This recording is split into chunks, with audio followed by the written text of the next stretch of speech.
ഇപ്പോൾ advocate A Jaishankar telephone ലൈനിൽ ചേരുന്നുണ്ട്. ശ്രീ എ ജയശങ്കർ, നമസ്കാരം. ഒപ്പം മാതൃഭൂമി ന്യൂസിലേക്ക് സ്വാഗതം. LDF കൺവീനർ സ്ഥാനത്ത് നിന്നും EP ജയരാജൻ പടിയിറങ്ങുന്നു എന്നാണ് നമുക്ക് ലഭിക്കുന്ന വാർത്തകൾ. ഇന്നത്തെ യോഗത്തിൽ പങ്കെടുക്കാതെ അദ്ദേഹം കണ്ണൂരിലേക്ക് മടങ്ങുകയും ചെയ്തിട്ടുണ്ട്. അപ്പോൾ ഇനി എന്തായിരിക്കും EP ജയരാജന്റെ ഭാവി പരിപാടി? അല്ലെങ്കിൽ എന്തുകൊണ്ട് ഈ തൽസ്ഥാനത്ത് നിന്ന് ഇപ്പോൾ ഈ ഘട്ടത്തിൽ ഇറങ്ങാൻ തീരുമാനിച്ചു? കഴിഞ്ഞ നിയമസഭാ തെരഞ്ഞെടുപ്പിൽ സീറ്റ് നിഷേധിക്കപ്പെട്ടത് മുതൽക്ക് EP ജയരാജൻ വളരെ അസംതൃപ്തനാണ്. അദ്ദേഹത്തിന് പല പരിഭവങ്ങളും പരാതികളും ഉണ്ട്. അദ്ദേഹത്തെ പോലെ മുതിർന്ന ഒരു നേതാവിന് വീണ്ടും മത്സരിക്കാൻ സീറ്റ് കൊടുത്തില്ല. അതുകൊണ്ട് വീണ്ടും മന്ത്രിയാവാനുള്ള അവസരം നിഷേധിച്ചു. ഇതേ പരാതി സുധാകരനും ഉണ്ട്, തോമസ് ഐസക്കിനും ഉണ്ട്, അതുപോലെ AK ബാലനും ഉണ്ട്. പലരും പല രീതിയിൽ അത് പ്രകടിപ്പിക്കാതിരിക്കുകയൊക്കെ ചെയ്തുകൊണ്ടിരിക്കുന്നു. അവരുടെ ഈ പിൽക്കാലത്തുള്ള പല പ്രതികരണങ്ങളും ശ്രദ്ധിക്കാൻ നമുക്കറിയാം.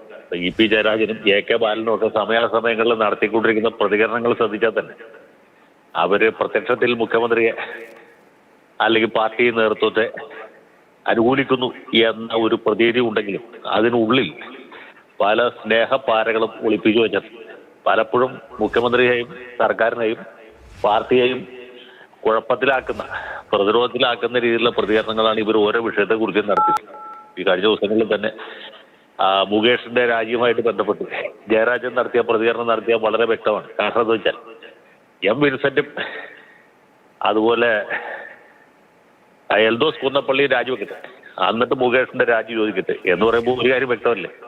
അവർ രണ്ടുപേരും രാജിവെക്കാൻ നിർബന്ധിതരാണ് എന്ന് മാർക്സിസ്റ്റ് പാർട്ടി പറയുമ്പോൾ തന്നെ മുകേഷ് രാജിവെക്കാനും അതുപോലെ തുല്യ നിലയിൽ ബാധ്യസ്ഥനാണ് എന്ന സന്ദേശമാണ് നൽകുന്നത്. അവർ രാജിവെക്കുന്നില്ല എന്നുള്ളതല്ല പ്രശ്നം. മുകേഷ് രാജിവെക്കണം വേണ്ടോ എന്നുള്ളതാണ്. മുകേഷ് രാജിവെക്കണം എന്ന് വ്യക്തമായ ഒരു സന്ദേശമാണ് എന്ന ധ്വനിയാണ് ജയരാജന്റെ പ്രസ്താവനയിൽ ഉണ്ടായത്. ഇത് ജയരാജനെ പോലെ ഒരു മുതിർന്ന നേതാവ് പരിചയക്കുറവുകൊണ്ട് പറഞ്ഞല്ലോ, അദ്ദേഹം സ്വാഭാവികമായിട്ടും പാർട്ടിയെ കുഴപ്പത്തിലാക്കണം എന്ന ഉദ്ദേശത്തോടെ പറഞ്ഞു. അതുപോലെ മാസപ്പടി വിവാദം ഉണ്ടായപ്പോഴും മറ്റോരോ സന്ദർഭങ്ങളിലും ജയരാജൻ നടത്തിയ പരാമർശങ്ങളെല്ലാം തന്നെ മുഖ്യമന്ത്രിയെ കൂടുതൽ കുഴപ്പത്തിലാക്കുന്ന രീതിയിലായിരുന്നു. പിന്നെ ജയരാജൻ ഒരു വിടുവായനാണ്, ഉത്തരവാദിത്വം ഇല്ലാതെ പ്രസ്താവനകൾ നടത്തുന്ന ആളാണ് എന്നൊരു ധാരണ പൊതുവെ ഉള്ളതുകൊണ്ട് ആളുകൾ അതിൽ ആലോചിച്ചില്ല എന്ന് മാത്രമേ ഉള്ളൂ. ജയരാജനും ബാലനും ഒക്കെ ഇത് തന്നെയാണ് ചെയ്തുകൊണ്ടിരിക്കുന്നത്. അങ്ങേന്തരയാണ് തോമസ് ഐസക്കും അതാണ് ചെയ്യുന്നത്. പിന്നെ അദ്ദേഹം ബുദ്ധിജീവി ആയതുകൊണ്ട് ജനങ്ങൾക്ക് പെട്ടെന്ന് മനസ്സിലാവില്ല എന്ന് മാത്രമേ. അപ്പൊ ഇങ്ങനെ ഒരു സന്ദർഭം, ഇങ്ങനെ ഒരു സാഹചര്യം പാർട്ടിക്കകത്തുണ്ട്. പല നേതാക്കളും അസംതൃപ്തരാണ്. പ്രത്യേകിച്ച് മുഖ്യമന്ത്രി പുള്ളിയുടെ മരുമോനും കൂടിയാണ് രാജ്യം ഭരിക്കുന്നത് എന്നുള്ളൊരു തോന്നൽ സാധാരണ പാർട്ടി പ്രവർത്തകർക്ക് വരെയും. അങ്ങനെ ഇരിക്കുമ്പോഴാണ് ഇദ്ദേഹം മറ്റേ BJP നേതാവുമായിട്ട് സംസാരിച്ചു എന്നുള്ള വിഷയം ഉണ്ടായി വരുന്നത്. അത് ഉണ്ടായിട്ട് കുറെ കാലമായിരുന്നു.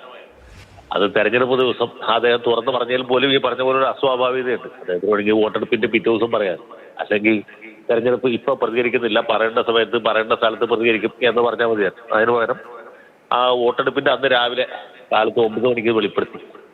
അല്ലെങ്കിൽ തന്നെ പാർട്ടിയെ മുന്നണിയും പരാജയം ഏറ്റുവാങ്ങുമായിരുന്നു. ഇദ്ദേഹത്തിന്റെ ആ പരസ്യ പ്രതികരണം കൊണ്ട് പരാജയത്തിന് അല്പം ആക്കം കൂട്ടി എന്ന് മാത്രമേ ഉള്ളൂ.